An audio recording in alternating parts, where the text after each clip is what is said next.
Assalamualaikum warahmatullahi wabarakatuh. Perkenalkan, saya Mutiara Anggraini dari Pendidikan Sosiologi Offering C.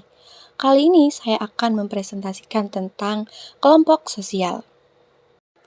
Nah, pertama-tama kita akan membahas tentang pengertian kelompok sosial.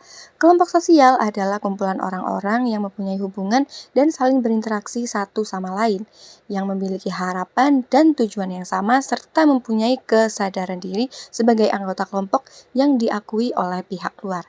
Secara sederhananya, kelompok sosial ini bisa dikatakan sebagai kumpulan orang yang saling berinteraksi berdasarkan minat mereka untuk mencapai tujuan tertentu.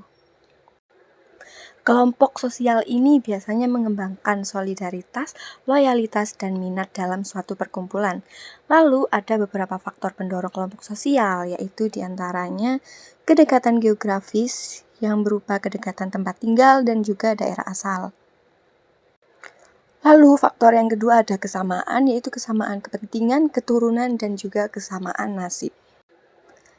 Berdasarkan faktor-faktor pendorong ini, terciptalah kelompok formal dan juga kelompok informal. Saya akan menjelaskan sedikit tentang kelompok formal dan informal ini. Yang kelompok formal ini merupakan sebuah organisasi yang dibentuk secara sengaja, yang membentuk sebuah organisasi resmi sebagai contohnya yaitu sebuah perusahaan.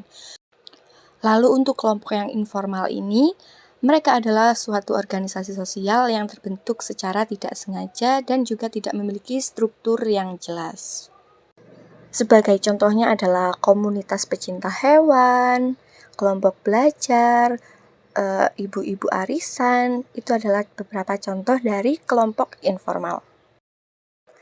Kali ini saya akan mengambil salah satu contoh dari kelompok formal, yaitu sebuah perusahaan seperti yang sudah saya katakan sebelumnya tadi. Misalnya, yaitu sebuah perusahaan BUMN.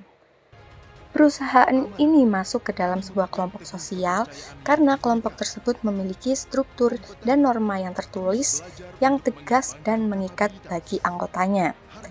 Dan setiap anggota menjalankan tugas sesuai dengan perannya dan berhubungan satu sama lain. Lalu terdapat aturan yang mengatur bagaimana anggota menjalankan perannya. Dan seluruh anggota wajib menaati peraturan dalam perusahaan. Dan terdapat peran juga kedudukan dalam kelompok tersebut. Lalu yang terakhir, struktur organisasi kelompok formal tersusun dengan baik seperti yang ada dalam perusahaan tersebut. Lalu yang terakhir saya akan memberikan kesimpulan. Jadi kesimpulannya adalah kelompok sosial merupakan sekumpulan manusia yang memiliki kesadaran akan keanggotaannya dan saling berinteraksi.